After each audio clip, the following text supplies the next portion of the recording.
Idol madla, nakakahanga, may mga hawak, gandang linyada. Ika'y inspirasyon kung bakit hanggang ngayon ako'y palaging kumakarera. Back to reality na mga kalapatid, si Wantay Birds ko dito, si Coco. Ayan, so babalik na siya dun sa loft na ginawa natin para sa mga alaga ko. Ngayon kasi ito, medyo high tide na naman. So kita nyo, bumalik na yung tubig dito. Ayan, meron tayong binabad ng poop tray. Ayan o, babad lang yan para malinis. So yung tubig yan, nandun na sa may ibad ang harap. Dahil mataas na naman ang tubig ngayong araw na to. Nagparonda na rin si Madla 2. So tinaas na natin yung mga trapal dito. Dahil nga, ayan, wala nang ulan, wala nang hangin. Okay na panahon. Maganda na rin. So di ko sure kung may loading mamaya. So ito yung si Coco. Release na natin siya. Ayun o, lipad na kagad. Na-miss niya lumabas.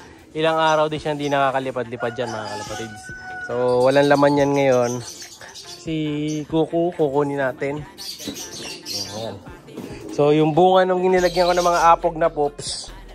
Ayan, walang amoy kahit na nabasa.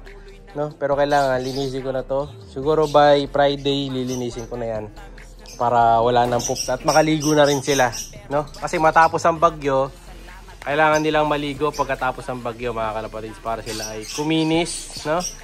Ligo-ligo lang sila. Kailangan nila ng malinisan ng katawan. Ito si ano to, si Baby Madla to no? Kunin natin si ano, si Coco. Yung mga siningsingan ko, okay na rin sila mga kalapatids. Ayan, no? Ang lalaki na. Ang bilis lang lumaki. So ano lang to, dalawang clutch lang to ha. Awatin na natin mga kalapatids yan. Kung gusto nyong kunin yung mga anak ni Kobe, Cross Luis Q, ayan, PM lang kayo, unahan. May ring na yan, no? So di na tayo nagpapasingsing na may ring na yan. Ayan, kita nyo ito, mitlog na rin. Yung inbreed speedbird ko. Ito tatanggalin ko na din to mamaya. Ito yung pintuan. Saka yun, yung dalawa. Nakapatong lang naman yun eh. Tatanggalin natin para lumiwanag dito sa lock, no? Buksan natin ilaw. Yan, para maliwanag. Si Wantay na isa, kunin na rin natin siya. Tara, tara. Yan. Kasi hindi sila pwedeng nakakulong. Manlalata itong mga birdie ko, no? Yan, labas natin. Pero dapat di ko muna papawalan mga kalapatids. Hindi ko na pawawalan. Babalik ko muna siya sa loob. No, sasama natin doon sa isa. Silang dalawa. Yan, kunin muna natin to.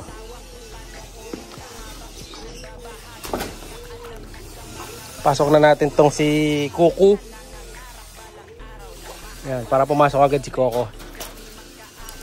Pasok ka na. Yan. Ayun na si Coco. Pasok na boy. Kuha lang natin siya ng ano, ng patoka. Siyempre, ito nabigyan natin sa kanila mga kalapatids. Flyer mix mga kalapatids. Yan, ito bibigyan natin. Flyer mix. Yan sila.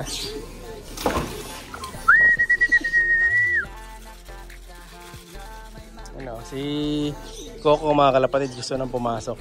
Yan. Pasok, pasok, pasok Coco. Lakas bumara ako. Pasok, pasok, pasok.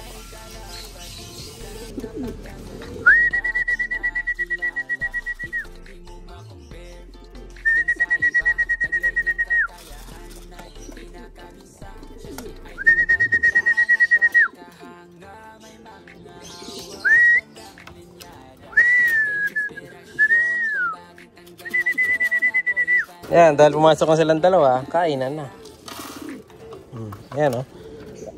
Nag-aaway sila pag nandun sila sa cage mga kalapatids eh. Pero pag dito, di sila masyadong mag-aaway. Dahil maluwag, makakatakbo ng makakatakbo si Coco. Medyo siga kasi yung kalapati na to eh. No? Pero di bale, welcome back sa inyo sa loft nyo. Ayan, so nakasurvive naman yung loft nila sa bagyo. Hindi nga lang nakasurvive sa baha kasi may tubig na naman. So walang choice kasi Madla to, lulusong at lulusong siya dyan. Dahil wala nga ibang dadaanan. Ayan, kinain na naman tayo ng tubig. Siyempre dahil umaraw na mga kalapatids at may bakante na naman ako mga cage dito. So pipicturean din pala natin yung mga papadala kong ibon. Kasi yung iba nating ibon dito is nakuha na. So ito, magpapaalam na sa atin tong ibon natin na to mga kalapatid. Ayan, si Mulemans Alphonse Badenbroek. So bali, kalahi ni Grisel to na 2 times lap winner. So papadala natin yan kay Boss Idol. Pati yung Blue Bar. Ito yung nandito. Problema, yung Blue Bar may kapares. So buenas lang ni Idol dahil nung pinagpares ko to, nakakasta na to, paitlog na to Idol. So pagdating dyan sa inyo nito, possible lumitlog to sa Friday. So 2 itlog ang ilalabas pa nito Idol. Ayan, o na bahala sa itlog. So pag-iwalayin ko na sila ngayon. Ayan, may siga yung itim. So lonely na naman tong itim. So yung kapares niya kasi lagi na lang na wala mga kalapatid. Nakaka-cancel yung pairing niya. So paalam mo muna sa'yo So wala mo na siyang pairing ngayon. Hanap ko na siya ng bagong pare. Lilipat natin siya ng pwesto. So, tapos may isa pa akong naging bakante doon. So another 1 pair na naman. So 2 pairs ang kukunin natin. Ayun, gagamitin ko rin yun. Yun ibababa ko doon. Tapos pag nag-cross siya ng kapares, babalik natin siya sa itaas. No? Hanap tayo ng isang hen. Then, alin pa ba yung nakakuha ni Boss Idol? Dalawa. Pati yung speedbird doon sa labas na hen. So 3 kay Boss Idol.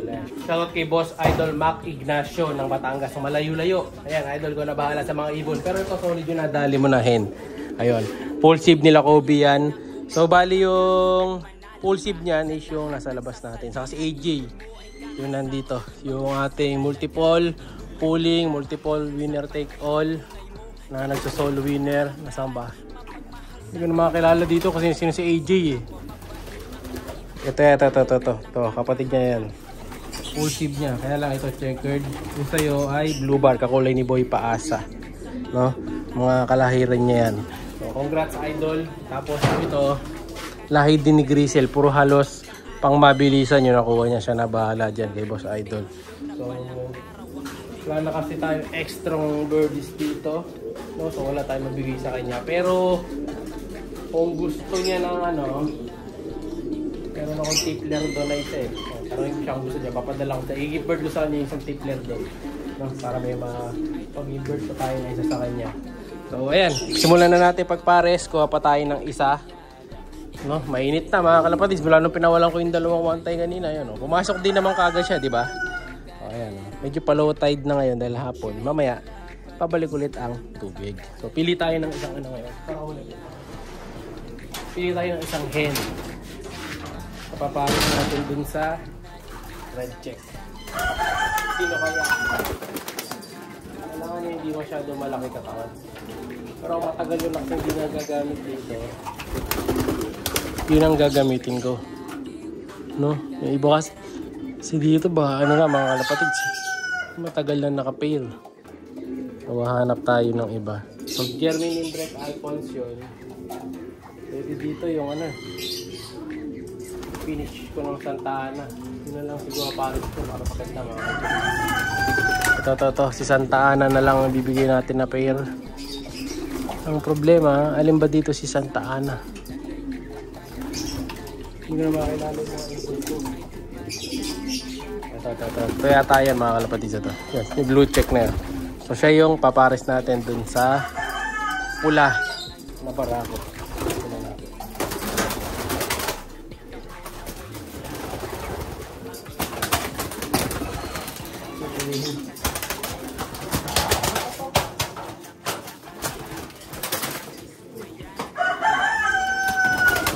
Medyo mahirap ulihin mga one hand eh. Yan, nakuha na natin. Ito ipapares natin dun sa pula. Ay, hindi pala pwede to. Kasi lahing Alphonse pala to. May lahing Alphonse to mga kalapatids. So bali niya to, kamag-anak niya. Line breed pala kung sakali yan ng Alphonse. So yung isa, direct na anak ng Alphonse. Ito naman, Alphonse to pero apo siya nung nanay nung isa. So, bali magpamangkin sila. Pwede rin pala line breed. No? Ito na lang. Medyo malaking ibon to. Okay na. Tapos kuha pa tayo ng 1.5. So ito yung nakuha kong kapares mga kalapatids. Ang problema nga lang dito, napansin ako sa ring niya. Ayun o. So di ba sabi ko sa inyo kanina, MacArthur banded to. Ayan, naka MacArthur yung left and then yung right naka PHA. So hindi nga natin nasakay na MacArthur to eh. So ito, problema hindi na niya gumagalaw yung ring. Hindi na niya may galaw. Ayan o. Naipit na yung ring. So puputulin natin yung sing-sing niya. Ayan. So abangan nyo sa next video. So kinuha ko na tong gamit. No? Abangan nyo bukas. Tatanggalin natin ang ring to. Ayan. Bye!